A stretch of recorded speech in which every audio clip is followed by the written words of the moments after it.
Okay. So, in pharmaceutical chemistry, we have started the first chapter of pharmaceutical chemistry. In that, we have already seen scope. Okay. तर scope मध्ये आपण काय बघितलं होतं तर basic knowledge chemical स्ट्रक्चरचं storage condition हे आपल्याला केमिस्ट्रीमध्ये स्टडी केमिस्ट्रीच्या अंडर येतं. ओके. तर स्कोप हा ऑलरेडी बघितला होता आपण. त्याच्यानंतर बघा त्याच्या ऑब्जेक्टिव्ह त्याच्यामध्ये बोला. हळू घ्या मॅडम. ऑलरेडी हे डिस्कस केलेलं आहे लास्ट लेक्चर मध्ये. Yes madam. स्कोप बघा, स्कोप मध्ये काय बघितलं होतं तर basic knowledge on chemical structure, storage condition, medicinal uses of organic and inorganic chemical substances, जे की आपण ड्रग्स मार्केटमध्ये फार्मास्युटिकल्स जे आहेत तर त्या सगळ्याचं काय structure, storage condition, medicinal uses हे सगळं हे केमिस्ट्रीच्या अंडर येतं आणि आपल्याला सिलेबस मध्ये स्टडी करायचे. ओके. आणि फार्मास्युटिकल केमिस्ट्री मध्ये अजून काय येतं तर impurities, quality control aspects. Okay. हे झालं स्कोपचं. त्याच्यानंतर ऑब्जेक्टिव्ह म्हणजे काय तर उद्दिष्ट. तर फार्मास्युटिकल केमिस्ट्री स्टडी करण्यामागचं उद्दिष्ट काय आहे तर त्याचं आपण काय करणार आहे chemical classification, chemical name, chemical structure, त्याच्यानंतर त्याचा यूज, फार्माकोलॉजिकल यूज काय आहे आपण ते बघितलं. त्याच्यानंतर डोसेज, स्टॅबिलिटी, स्टोरेज कंडिशन आणि जे मार्केटमध्ये प्रिपरेशन्स अवेलेबल आहेत फॉर्म्युलेशन्स डोसेज फॉर्म मध्ये आणि त्याचे पॉप्युलर जे काही ब्रँड नेम आहेत तर ते प्रत्येक एक्झाम्पलचा आपण स्टडी करणार आपल्याला त्याची सगळी माहिती झाली पाहिजे. त्याच्यानंतर बघा impurity testing, basic quality control test. आता बघा क्वालिटी कंट्रोल टेस्ट ह्या प्रत्येक फॉर्म्युलेशन्सच्या केल्या जातात तर त्या क्वालिटी कंट्रोल्स पण आपल्याला माहित झाले पाहिजे. ओके. तर त्याच्यानंतर बघितलं होतं बघा sources and types of error. तर बघा फर्स्ट एरर म्हणजे काय error it is one type of mistake. Due to that mistake आपलं कन्फ्युजन सुद्धा चुकू शकतं. तर ऍब्सोल्यूट एरर म्हणजे काय बघितलं होतं बघा it is a difference between experimental mean and the true value. True value म्हणजे काय तर स्टँडर्ड व्हॅल्यू जी की ऑलरेडी डिसाइड केली आहे सर्वांनी. ओके. तर ती जी स्टँडर्ड व्हॅल्यू आणि जो आपण एक्सपेरिमेंट केलाय तर त्या दोन्हीतला जो काही डिफरन्स येतो तर त्याला काय म्हणायचं ऍब्सोल्यूट एरर. आणि तो पॉझिटिव्ह सुद्धा असू शकतो किंवा निगेटिव्ह सुद्धा असू शकतो. त्याच्यानंतर बघितलं बघा रिलेटिव्ह एरर. रिलेटिव्ह एरर म्हणजे काय तर measured mean value minus true value हा कोणाचा फॉर्म्युला होता ऍब्सोल्यूट एररचा. तर आपल्याला काय म्हणता येईल relative error is equal to absolute error divided by true value. तर ऍब्सोल्यूट एररचा फॉर्म्युला होता measured mean value minus true value. Okay. इथं कन्फ्युजन नाही झालं पाहिजे बघा फक्त वरचं जेवढं आहे measured mean value minus true value हा फॉर्म्युला ऍब्सोल्यूट एररचा आहे आणि रिलेटिव्ह एररचा फॉर्म्युला काय आहे measured mean value minus true value divided by true value. Okay. तर त्याच्यानंतर बघा ट्रू व्हॅल्यू म्हणजे काय बघितलं होतं it has been accepted and it is usually mean calculated. Hello hello hello. Yes ma'am. Okay. तर true value it is a value that has been accepted and it is usually mean calculated from results of several determinations from the many laboratories employing different techniques. बघा जी की already true value म्हणजे काय तर थोडक्यात standard value जी accept केलेली आहे सर्वांनी आणि ही कशातून ऍक्सेप्ट केली असते तर वेगवेगळ्या लॅबोरेटरीज मध्ये वेगवेगळ्या टेक्निक वापरून एखादा एक्सपेरिमेंट केला जातो आणि त्याची जी काही व्हॅल्यू येते सगळ्यांची तर त्याचा मीन काढला जातो आणि त्या मीन म्हणजे काय तर ती स्टँडर्ड व्हॅल्यू आणि स्टँडर्ड व्हॅल्यू म्हणजे ट्रू व्हॅल्यू. ओके. तर त्याच्यानंतर बघितलं होतं अॅक्युरसी म्हणजे काय it is agreement of experimental result true value. तर आपली जी एक्सपेरिमेंटल व्हॅल्यू आहे जी आपण एक्सपेरिमेंट केला एखादा तर ती व्हॅल्यू ही ट्रू व्हॅल्यूच्या किती जवळ आहे हे चेक करणं म्हणजे अॅक्युरसी. ओके. त्याच्यानंतर बघितलं तर प्रिसिजन म्हणजे काय तर degree of agreement between the various result of same quantity. बघा एखादा रिझल्ट रिपीट होतो म्हणजे रिपीटेबिलिटी होती रिझल्टची तर त्याला काय म्हणायचं प्रिसिजन. ओके. तर बघा इट रेफर्स रिप्रोड्युसिबिलिटी होती. एक ती व्हॅल्यू म्हणजे काही वेळेस रिपीट होते. ओके. त्याच्यानंतर good precision are not necessary, तर ते ऍक्युरेट असण्याची गरज नाही. ओके. जर ती आता समजा एखादी व्हॅल्यू रिपीट येते पण ती स्टँडर्ड व्हॅल्यूच्या जवळ असायलाच हवी असं नाही. हे सगळं कशामध्ये येतं? प्रिसिजन मध्ये. त्याच्यानंतर बघा टाइप्स बघितले होते एरर्सचे. फर्स्ट टाइप होता डिटर्मिनेट एरर आणि सेकंड होता इनडिटर्मिनेट एरर. तर बघा फर्स्ट डिटर्मिनेट एरर नावाप्रमाणेच काय येते तर determinable. Okay. And can either avoidable और करेक्टेड. एकतर आपण तो अवॉइड करू शकतो किंवा करेक्ट करू शकतो. It may be the constant. तो कॉन्स्टंट असू शकतो किंवा व्हेरिएबल सुद्धा असला तर चालेल. मॅम असू वॉइस शकतो. डबल होत.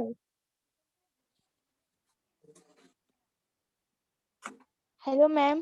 Wait for 5 minutes.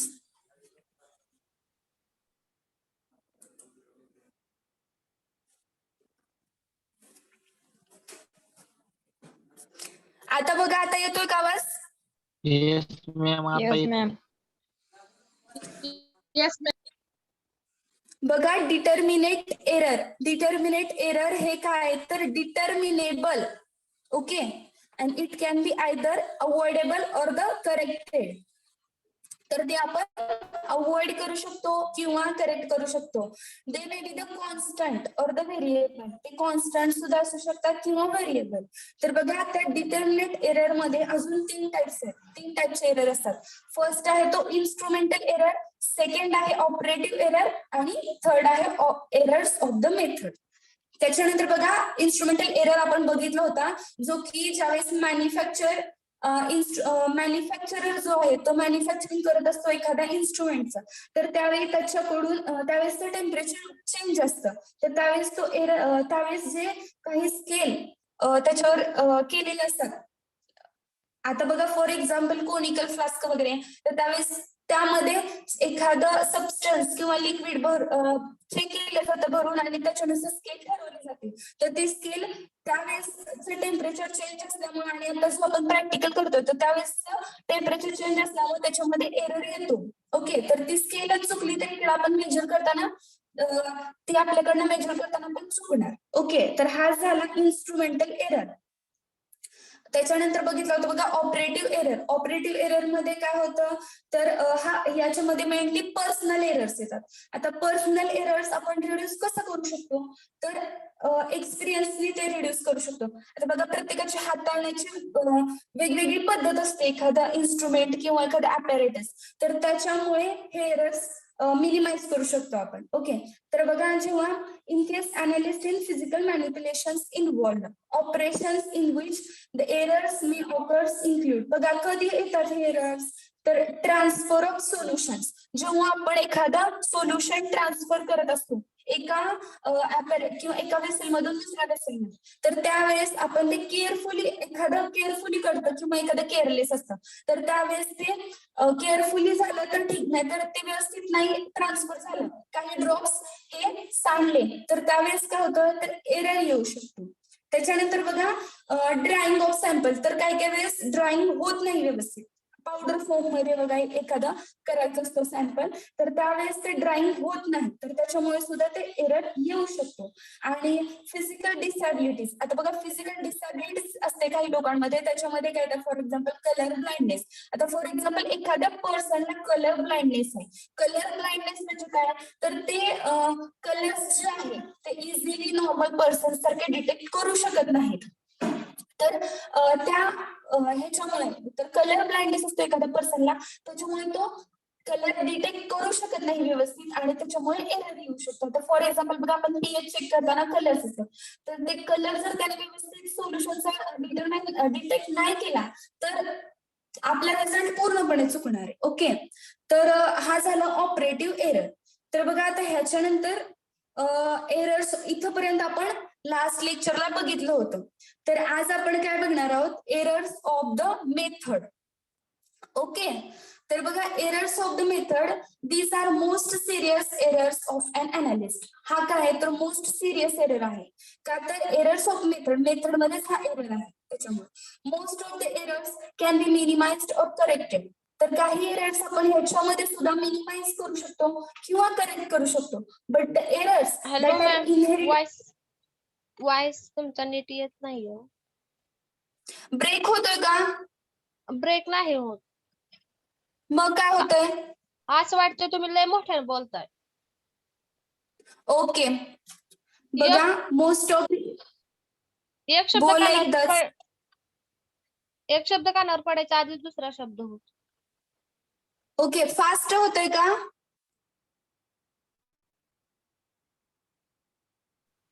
हॅलो पहिलं लेक्चर घेतलेलं तसं घ्या ना. ओके बघा स्लो घेते मी. एरर्स ऑफ द मेथड ही तिसरी मेथड आपण शिकणार होतो. तिसरा टाइप एररचा शिकणार आहे आज. ओके बघा this are most serious errors of an analyst. हा काय आहे? मोस्ट सिरियस एरर आहे. ओके तर त्याच्यानंतर काय most of the errors can be minimised. आपण ते काय करू शकतो? एरर्स काही घेतले मिनिमाइज करू शकतो किंवा करेक्ट करू शकतो. But errors that are inherent in the method जे की इनहेरिटेड होते म्हणजे त्याच्यामध्ये आता बघा इनहेरिटेड होते मेथड तर ते आपण कसे चेंज करू शकतो? तर ते चेंज करू शकत नाही अनलेस कधीपर्यंत तर जोपर्यंत आपण कंडिशन्स डिटर्मिनेशनची जी काही कंडिशन आहे तर ती जोपर्यंत चेंज करू शकत नाही तोपर्यंत आपण तो एरर मिनिमाइज किंवा करेक्ट करू शकत नाही. ओके इथपर्यंत क्लिअर आहे सगळ्यांना? Yes ma'am.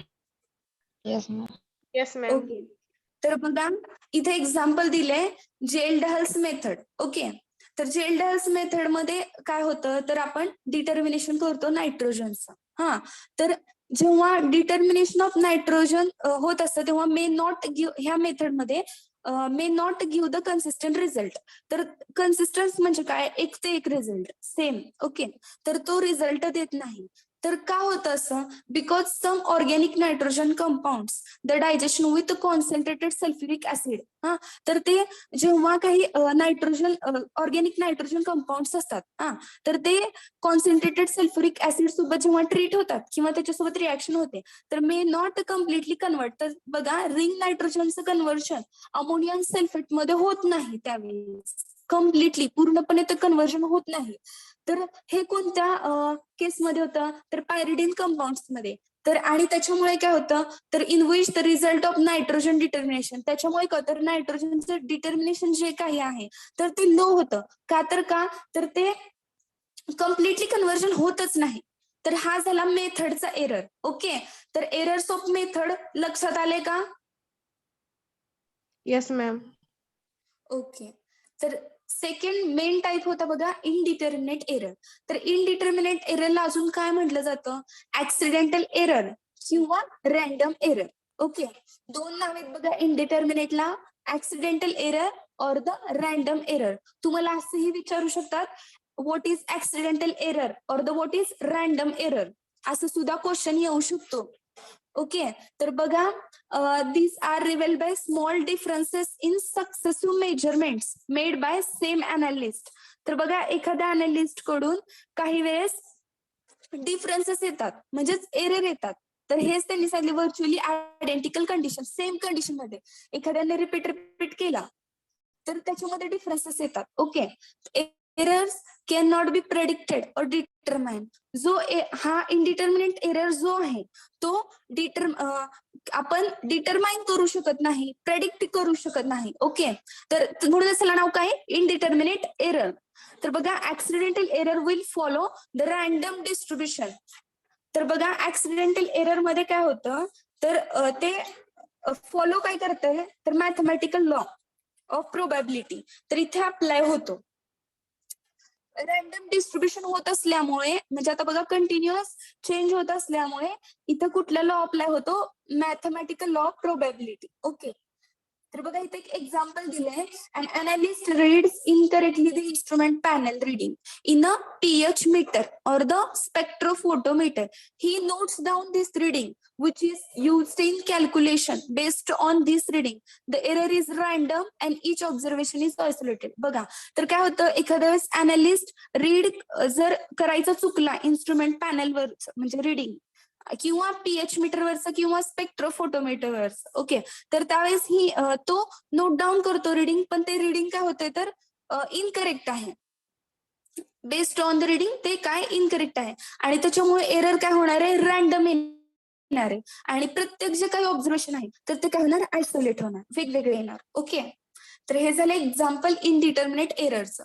तर बघा रॅन्डम एरर रॅन्डम डिस्ट्रीब्युशन होत असल्यामुळे इनडिटर्मिनेट एरर, तर मी आता सांगितलं होतं तर ते काय करतंय तर इथे ग्राफ दिलेला आहे बघा, त्याच्यावरून तुम्हाला समजेल.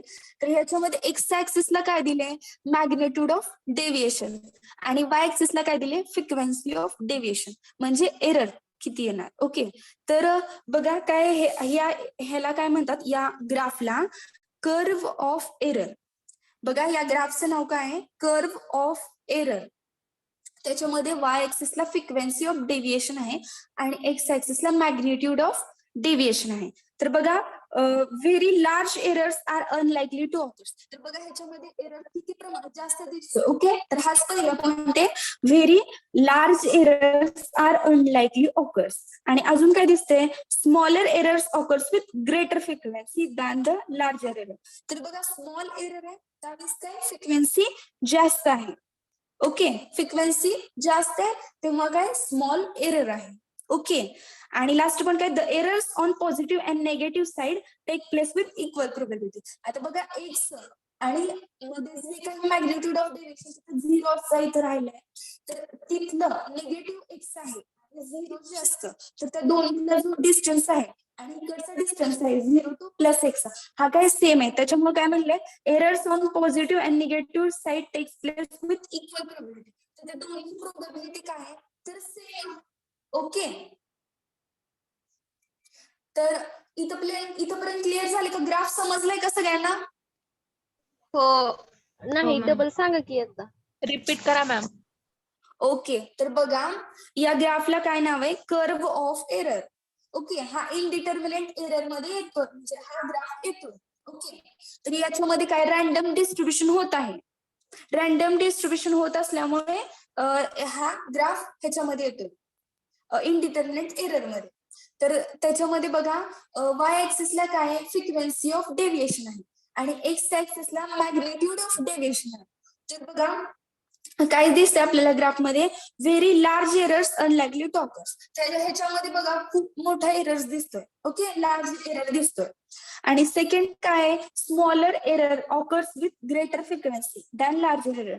बघा तर स्मॉल एरर आहे. आता बघा एक्स ऍक्सिसला फ्रिक्वेन्सी ऑफ डेव्हिएशन लिहिलेलं दिसते का तिथं, म्हणजे 0 असतं आपण कुठल्याही ग्राफमध्ये, तर त्यावेळेस काय तिथं तर स्मॉल एरर आहे पण फ्रिक्वेन्सी तिथं किती आहे, जास्त आहे. ओके, सेंटरला बघा फ्रिक्वेन्सी जास्त आहे आणि एरर किती आहे, स्मॉल एरर आहे. ओके, आणि अजून काय सांगितलं, errors on positive and negative side takes place. बघा तर एक्स मायनस एक्स दिसते का, एक्स मायनस एक्स जे आहे आणि पॉझिटिव्ह एक्स या दोन्हीपासून ते मॅग्निट्यूड ऑफ डेव्हिएशन म्हणजे तिथं 0 असतं, तर त्या दोन्हीचं डिस्टन्स काय सेम आहे.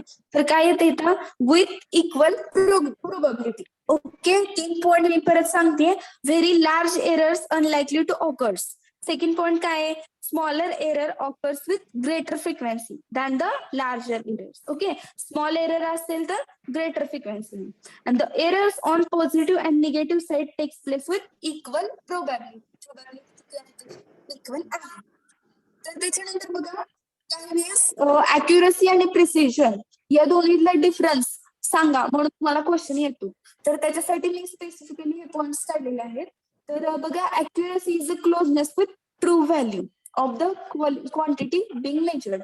तर बघा अॅक्युरसी आपण बघितली होती. अॅक्युरसी म्हणजे काय तर ट्रू व्हॅल्यूच्या किती जवळ आपलं मेजर्ड व्हॅल्यू आहे. ओके, हे म्हणजे अॅक्युरसी. आणि तसं प्रिसिजन म्हणजे काय तर precision is the measure of the reproducibility of the measurement. तर याच्यामध्ये काय रिप्रोड्युसिबिलिटी येते. ओके, रिडिंग कंटिन्युअसली येत जातात. तर हे झालं प्रिसिजनची डेफिनेशन आणि अॅक्युरसीची पण आता सांगितली. हे या दोन्हीतलं डिफरन्स आहे. त्याच्यानंतर बघा अॅक्युरसी मध्ये काय होतं, सेकंड पॉइंट आहे measurement can be accurate but not necessary precise. पण ते रिपीट नाही झाले तरी चालतात पण अॅक्युरेट अॅक्युरेट आहेत का हे आपण अॅक्युरेसी मध्ये चेक करतो. तसं प्रिसिजन मध्ये काय आहे तर बघा second point, measurement can be precise but not necessary accurate. ते प्रिसाइज चेक केले जातात पण तिथे अॅक्युरेट असण्याची गरज नाही. ओके, तर अपोजिट आहे दोन्ही. तर तिसरा पॉईंट काय अॅक्युरेसीचा बघा, it can be determined with single measurement. तर आपण काय करू शकतो ते डिटरमाइन करू शकतो विथ सिंगल मेजरमेंट. सिंगल मेजरमेंटनी काय होतं तर ते आपण अॅक्युरेसी डिटरमाइन करू शकतो. पण प्रिसिजन साठी आपण काय करतो तर रिपीट रिझल्ट व्हॉइस होतात. ब्रेक येतो मॅम. ओके, तर बघा प्रिसिजन मध्ये काय होतं तर सेव्हरल मेजरमेंट्स आपण स्टडी करतो आणि त्यावेळेस ते डिटरमाइन करू शकतो. हे झालं प्रिसिजन मध्ये. आणि अॅक्युरेसी मध्ये काय आहे, it is determined with single measurement. फक्त सिंगल मेजरमेंट आपण एकदाच करतो आणि अॅक्युरेसी डिटरमाइन करतो. आणि प्रिसिजन मध्ये काय होतं तर सेव्हरल मेजरमेंट्स घेतले जातात आणि डिटरमाइंड केले जातात. ओके, तर त्याच्यानंतर बघा accuracy may be affected with systemic error. तर सिस्टमिक एरर जो आहे तर तो अफेक्ट करतो अॅक्युरेसीला. ओके, आणि प्रिसिजन मध्ये कुठला एरर अफेक्ट करतो, रॅन्डम एरर. ओके, त्याच्यानंतर लास्ट पॉइंट काय आहे, डिग्री ऑफ कन्फॉर्मिटी. आणि इकडे काय, डिग्री ऑफ रिप्रोड्युसिबिलिटी. ओके, कन्फॉर्मिटी म्हणजे काय तर आपल्याला कन्फर्म करायचे अॅक्युरेट किती आहे हे रीडिंग, हे आपण चेक करत असतो अॅक्युरेसी मध्ये. आणि प्रिसिजन मध्ये तसं काय करतो, डिग्री ऑफ रिप्रोड्युसिबिलिटी, किती वेळा हा रिझल्ट परत परत आलाय हे आपण प्रिसिजन मध्ये चेक करतो. ओके, तर हा डिफरन्स आहे अॅक्युरेसी आणि प्रिसिजन मध्ये. तर नेक्स्ट पॉइंट आहे बघा, सिग्निफिकंट फिगर्स. बघा, the number of significant figures is the number of digit which are necessary to express result which are consistent with the precision of measurement. तर काय केलं जातं बघा इथं, सिग्निफिकंट फिगर्स तुम्हाला कसं क्वेश्चन येऊ शकतो, एक तर right a note on significant figure, किंवा काय तर यात एखादा स्पेसिफिक नंबर दिला जातो आणि त्याचे सिग्निफिकंट फिगर्स किती आहे हे विचारले जातं. तर ते सिग्निफिकंट फिगर्स कसे काढायचे किंवा कसे काउंट करायचे तर आपण ह्या सिग्निफिकंट फिगर्स मध्ये बघणार आहोत. बघा, the number of significant figure is number of digit. जे डिजिट जितके डिजिट नेसेसरी आहेत एक्सप्रेस करण्यासाठी रिझल्ट, तर हे आपण त्याला काय म्हणायचं, सिग्निफिकंट फिगर्स म्हणायचं त्या नंबरचे. बघा परत एकदा सांगते, the number of significant figures is the number of digit which are necessary to express, जे की एक्सप्रेस करण्याची गरज आहे एखादा नंबर, तर तेवढेच त्याला काय म्हणायचं, सिग्निफिकंट फिगर. आता बघा, let us consider the weighing of sample of rough on the rough balance and on the analytical balance. बघा, रफ बॅलन्सवर एखादा सॅम्पलचं आपण वे केले किंवा अनालिटिकल बॅलन्सवर केलं. तर बघा दोन्हीचे वे इथं दाखवले. रफ बॅलन्सवर केला तर फॉर एक्झाम्पल मी इथे दाखवले का, फर्स्ट तुम्हाला तो बॉक्स किंवा डबा जो दिसतोय तर म्हणजे राऊंड शेप मध्ये. ओके, तर ते किती आहे, 15.6 ग्रॅम. ओके, तर ते 15.6 ग्रॅम आहे. तर त्याचे सिग्निफिकंट फिगर्स आपण कसे काउंट करायचे, तर ह्याचा डेसिमल पॉईंटचा ह्याच्यामध्ये काहीच संबंध नसतो. किती डिजिट आहे, 1 एक आहे, 5 एक आहे आणि 6 एक आहे. तर किती झाले, 3 डिजिट झाले. म्हणून ह्याचे सिग्निफिकंट फिगर काय आलं तर 3. ओके, आणि हे आपण फॉर एक्झाम्पल अनालिटिकल बॅलन्स घेतलं तर त्याचं रिडिंग म्हणजे कसं आले, 15.5988 असं आलेलं. तर याच्यामध्ये डिजिट किती आहे, 1 आहे, 5 आहे, नंतर 5 आहे, 8 आहे आणि 8 आहे. तर किती डिजिट झाले, 6 डिजिट झाले. ओके, सिग्निफिकंट फिगर काउंट कशी करायचे ते समजते का तुम्हाला? Yes ma'am. Yes ma'am. Yes ma'am. Okay, तर किती डिजिट आहेत हे फक्त आपण बघायचं. ओके, तर बघा मी इथे एक्झाम्पल दिले, significant figures are independent of decimal point. तर बघा ते डेसिमल पॉइंट वर इंडिपेंडेंट आहेत. ओके, तर बघा त्याच्यामध्ये इथं एक्झाम्पल दिले. समजा द वे ऑफ 515. ओके, तर हे आहे मॅम आता. व्हॉइस ब्रेक होतोय. ओके, 5 फर्स्ट वेट आहे बघा 515. ओके, तर फर्स्ट जे एक्झाम्पल दिसतंय द वेट्स. ओके, 3 दिलेत. तर त्याच्यामध्ये बघा डेसिमल पॉईंट चेंज करून बघितलाय. पहिल्यांदा काय आहे 515, सेकंड काय आहे 5.15. ओके, आणि थर्ड काय आहे 0.515. तर या सगळ्याचे काय आहेत सिग्निफिकंट फिगर्स किती आले 3च आहेत. ओके, तर डेसिमल पॉईंट चेंज झालाय तरी सुद्धा. ओके, आता बघा व्हॅल्यूज 19.9. ओके, तर याचे सिग्निफिकंट फिगर्स किती येणार 3 डिजिट आहेत म्हणून 3 येणार. सेकंड काय आहे 19 आहे, तर याच्यात 2 डिजिट आहेत म्हणून 2 येणार. ओके, थर्ड काय आहे 15.20. 15.220. ओके, तर याचे किती येणार 4 येणार. बघा इथं झिरोला सुद्धा पकडलेलं आहे. तर त्याच्यानंतर 15.2120. तर इथं किती आले सिग्निफिकंट फिगर 6. पण बघा आता ही नंतरची केस आहे ती वेगळी 0.080. तर याच्यामध्ये आपण काय करायचंय तर जे अगोदरचे 0 आहेत 0.0 तर ते पकडायचेच नाही, डायरेक्ट फक्त 8 आणि 0 या दोन्हीलाच. तर त्याचे सिग्निफिकंट फिगर किती येणार 2 येणार. ओके, तर त्याच्यानंतर बघा 37.5. 37.5 याची किती येणार सिग्निफिकंट फिगर 3 डिजिट आहेत म्हणून 3. त्याच्यानंतर आहे बघा 0.1038. तर याच्यामध्ये 4 आहेत ते डिजिट, त्याच्यामुळे काय होणार 4 येणार. ते 0 अगोदरच पकडलेले नाही. त्याच्यानंतर बघा 99.2. ओके, 99.2 याच्यामध्ये किती सिग्निफिकंट व्हॅल्यूज 3 आहेत. ओके, तर इथं आपला फर्स्ट पॉइंट कम्प्लीट होतोय. ओके, इथपर्यंत कुणाला काही अडचण सिग्निफिकंट फिगर समजले का? Yes, Yes, ma'am. Yes, ma'am. Okay, सगळ्याचे सेम आहेत, फक्त ते 0.0 आलं तर त्याला काउंट करायचं नाही. Okay, Okay, ma'am. Okay, ma'am. Okay, ma'am. Okay, तर बघा तुम्हाला मी म्हटलं होतं नेक्स्ट लेक्चरला आपण एक्झाम पॅटर्न डिस्कस करूयात. ओके, तर आज दुपारी माझं प्रॅक्टिकल म्हणजे HFT प्रॅक्टिकल आहे, तर त्यावेळेस आपण डिस्कस करूयात exam pattern. Okay, Okay, ma'am. Okay, ma'am. HFTचं मी फर्स्ट टॉपिक तुम्हाला रीड करायला सांगितलं होता, तर तो रीड करून ठेवा. दुपारी मी कोणालाही कोणताही क्वेश्चन विचारणार आहे. Okay, ma'am. आजच्या लेक्चर मध्ये कोणाला काही डाऊट आहे का? No, ma'am. No, ma'am. Okay, तर कुणाला काही दुसरं काही विचारायचंय?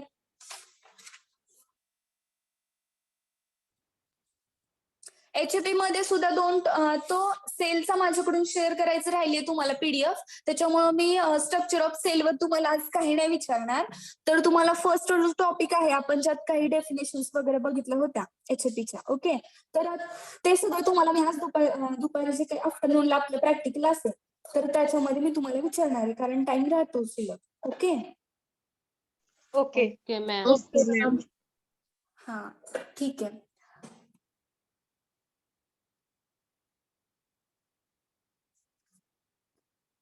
लेक्चर अटेंड करत जावा, तुमची अटेंडन्स लागते बघा. जर अटेंड नाही केलं तर अब्सेंटी लागेल. आणि अटेंडन्सला तुमची बघा 75% अटेंडन्स असायलाच हवी कॉलेजमध्ये, त्याशिवाय तुम्हाला एक्झामला इलिजिबल नाही तुम्ही. ओके, त्यामुळे लेक्चर मिस करत जाऊ नका.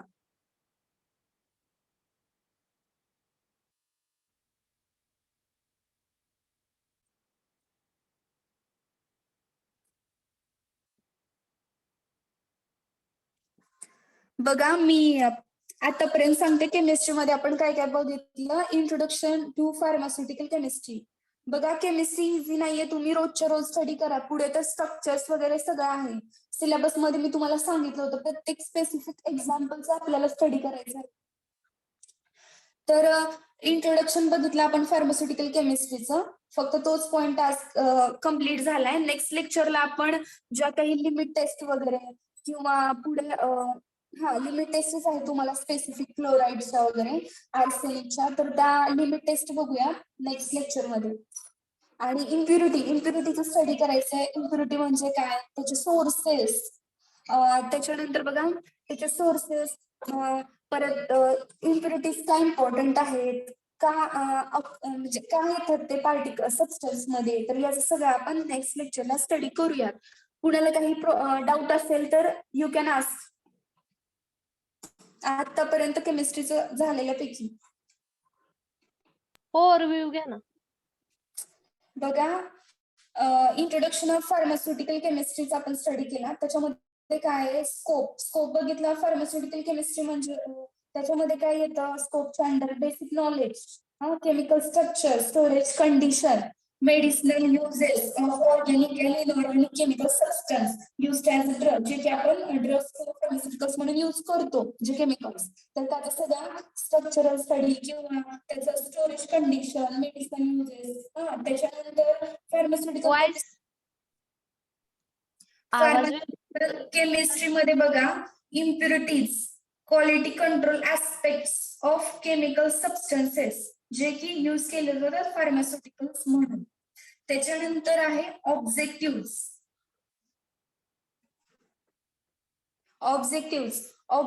मध्ये काय बघा, the pharmaceutical chemistry discusses the aspects. कुठले ऍस्पेक्ट डिस्कस करतो आपण, म्हणजे यायला हवेत आपल्याला ऑब्जेक्टिव्ह मध्ये. तर chemical classification, chemical name, chemical structure, pharmacological uses, dosage, त्याच्यानंतर stability, storage condition, different types of formulation, dosage form available, तसे ब्रँड नेम्स जे आहेत ते. त्याच्यानंतर impurity testing and basic quality control test. बघा त्याच्यानंतर sources and types of errors बघितले होते आपण. त्याच्यामध्ये पहिला आपण ऍब्सोल्यूट एरर बघितला. त्याच्यानंतर रिलेटिव्ह एरर. ऍब्सोल्यूट एरर म्हणजे सिंपल काय आहे, तर डिफरन्स आहे एक्सपेरिमेंटल मीन आणि ट्रू व्हॅल्यू याच्यामधला डिफरन्स म्हणजेच ऍब्सोल्यूट एरर. त्याच्यानंतर आहे सेकंड आहे रिलेटिव्ह एरर. रिलेटिव्ह एरर म्हणजे काय, measured true value divided by true value, हे झालं रिलेटिव्ह एरर्स. त्याच्यानंतर आपण टर्म बघितली होती अॅक्युरसी. अॅक्युरसी मध्ये काय आहे, तर term accuracy refers to agreement of experimental result. Voice break होते मॅम.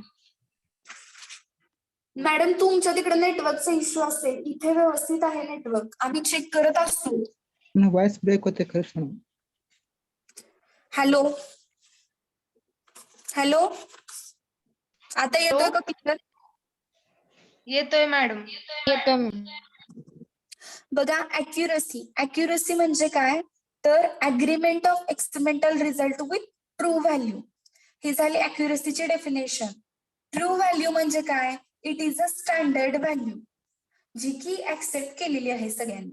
त्याच्यानंतर प्रिसिजन म्हणजे काय, precision is the degree of agreement between various result of the same quantity. Precision मध्ये काय होतं, रिप्रेडिसिबिलिटी होते रिझल्टची. ओके, तर good precisions are not necessary to accurate, ते अॅक्युरेट असण्याची गरज नाही प्रिसिजन्स. त्याच्यानंतर कॉन्स्टंट, त्याच्यानंतर बघा आपण मेथड्स बघितल्या होत्या, एरर्सचे टाइप्स बघितले होते. ते एरर्सचे टाइप्स कुठले, डिटर्मिनेट आणि इनडिटर्मिनेट एरर. तर डिटर्मिनेट मध्ये आपण 3 बघितले होते. फर्स्ट आहे इन्स्ट्रुमेंटल एरर, सेकंड आहे ऑपरेटिव्ह एरर आणि लास्ट आहे एरर ऑफ द मेथड.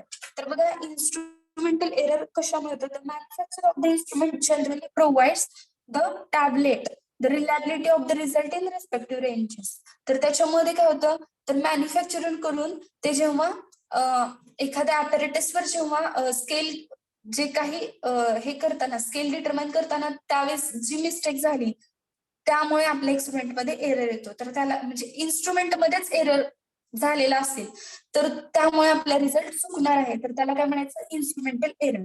त्याच्यानंतर बघा सेकंड आहे ऑपरेटिव्ह एरर. ऑपरेटिव्ह एरर मध्ये काय येतं, तर फॉर एक्झाम्पल पर्सनल एरर. आता स्टुडंट टू स्टुडंट सुद्धा एखादं ॲपॅरेटस किंवा एखादी प्रोसिजर करताना जशी त्याची म्हणजे हाताळण्याची पद्धत ही डिफरंट असते, तर त्याच्यामुळे काय होतं, तर एरर होऊ शकतो. तर त्या एररला काय म्हणायचं, ऑपरेशनल एरर. बघा पर्सनल एरर म्हणजेच काय, ऑपरेशनल एरर. तर ज्यावेळेस आपण जी प्रोसिजर करत असतो आणि त्यावेळी आपल्याकडून काही मिस्टेक्स होतात. फॉर एक्झाम्पल बघा एखादा स्टुडंट आहे, तर तो खूप 2 स्टुडंट आहे, त्यातल्या पहिल्या स्टुडंटनी सोल्युशन ट्रान्सफर केले, तर सोल्युशन ट्रान्सफर करताना त्याच्याकडून काही ड्रॉप्स पडतात, म्हणजे चुकून बाय मिस्टेकले पडले, त्याने खूप फास्ट केलं ती प्रोसिजर.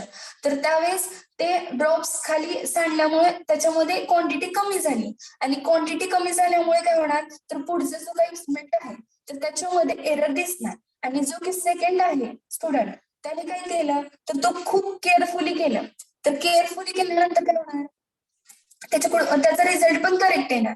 तर असं काय होणार, तर त्या पहिल्या स्टुडंटचं जे आहे तर तो एरर झाला, त्याच्यामुळे काय एरर झाला, तर त्या एररला काय म्हणायचं, तर ऑपरेशनल एरर. ओके. आणि काही काही बघा, काही जणांचं maths, for example first student आहे त्याचं मॅथ्स खूप चांगले आणि सेकंड स्टुडंट आहे त्याचं थोडंफार वीक आहे, तर त्याच्यामध्ये कॅल्क्युलेशन मध्ये काही मिस्टेक्स होतात. ओके, रिडिंग्स आले पण त्याचा मीन कॅल्क्युलेट करताना म्हणा तर त्याच्याकडून चुकला, तर तो एरर म्हणजे काय, तर ऑपरेशनल एरर. बघा त्याच्यानंतर थर्ड बघितलं होतं आपण टाईप एररचा, तर तो कोणता होता, तर एरर ऑफ द मेथड. तर एरर ऑफ द मेथड मध्ये काय, दीज आर मोस्ट सिरियस, तो काय सिरियस एरर आहे आणि तो नावातच आहे एरर ऑफ द मेथड, तर मेथड मुळे आपल्याला तो एरर येतो. तर ह्याच्यामध्ये एक्झाम्पल बघितलं होतं बघा आपण, जेल डार्क्स मेथड, कशासाठी, नायट्रोजन डिटर्मिनेशनसाठी. आणि त्याच्यामुळे काय होतं, तर त्याच्यामध्ये काय होतं, कन्सिस्टन्स रिझल्ट येत नाही त्या मेथडमध्ये. ओके, हे झालं एरर ऑफ द मेथड. त्याच्यानंतर दुसरा टाईप होता बघा, इनडिटर्मिनेट एरर. तर त्या इनडिटर्मिनेट एरर मध्ये आपण काय काय बघितलं, तर त्याची जी काही आहे ग्राफ, तर ते आपण ग्राफचा स्टडी केला. तर इनडिटर्मिनेट एररला अजून काय म्हटलं जातं, तर ऍक्सिडेंटल किंवा रॅन्डम एरर, आणि ते काय आपण डिटरमाइन करू शकत नाही, त्यामुळे त्याला काय इनडिटर्मिनेट एरर म्हणायचं. आणि हे इनडिटर्मिनेट एरर काय फॉलो करत आहे, रॅन्डम डिस्ट्रीब्युशन. त्याच्यामुळे त्याच्यात कुठला लॉ येतो, mathematical law probability, it is applied.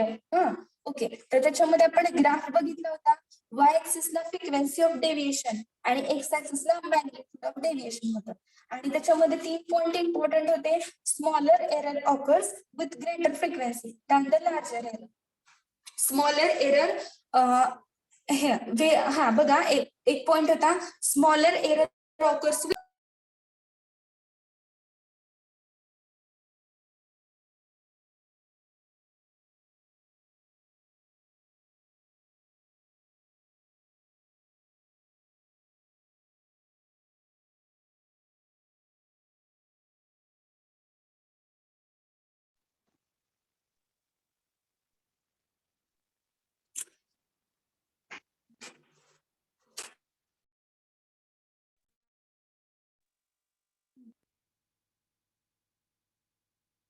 Hello, बघा थर्ड पॉइंट होता, the error on positive and negative side takes place with equal probability.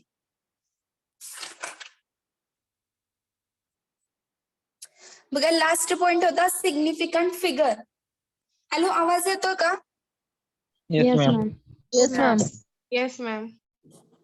Okay, तर लास्ट पॉइंट बघितला आपण सिग्निफिकंट फिगर्स. सिग्निफिकंट फिगर्सचं काय, तर त्याच्यामध्ये आपण number of digit which are necessary, जे की खरंच नेसेसरी आहेत एक्सप्रेस करण्यासाठी, ते फक्त तेच काउंट केले जातात, त्याला काय म्हणायचं, सिग्निफिकंट फिगर.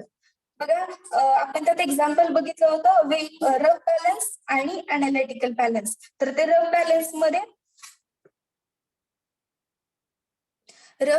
मध्ये काय होत होतं, तर त्याच्यावरून आपण किती 15.6 असं एक्झाम्पल होतं रफ बॅलन्स वरचं.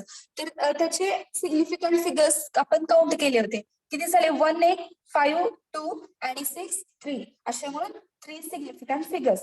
आणि सेकंड मध्ये काय होतं, अनालिटिकल बॅलन्स. अनालिटिकल बॅलन्स मध्ये कसं होतं, 15.5988. तर ह्याच्यामध्ये कसे काउंट केले जाते, 1 5 5 9 8 8, इतके सगळे सिग्निफिकंट फिगर्स कॅल्क्युलेट केले जाते, त्यामुळे तिथं किती झाले, 6 झाले. ओके, त्याच्यानंतर आपण काही एक्झाम्पल्स बघितले बघा सिग्निफिकंट फिगर्सचे. तर त्याच्यामध्ये डेसिमल पॉइंट वर डिपेंड नसतं, डेसिमल पॉइंटवर त्याचं काही म्हणजे डिपेंड नसतं. तर तिथं अजून एक आपण एक्झाम्पल बघितलं होतं, राहू दे मॅम, ते समजलं.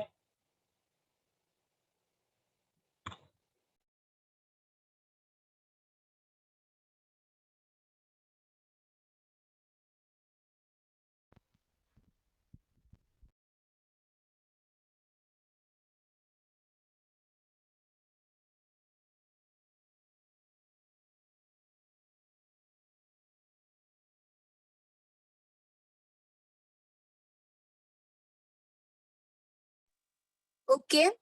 So first point is completed. So we will stop here. Next lecture होईल आता इनामदार मॅडमचा. ओके, तर कोण लेफ्ट होऊ नका.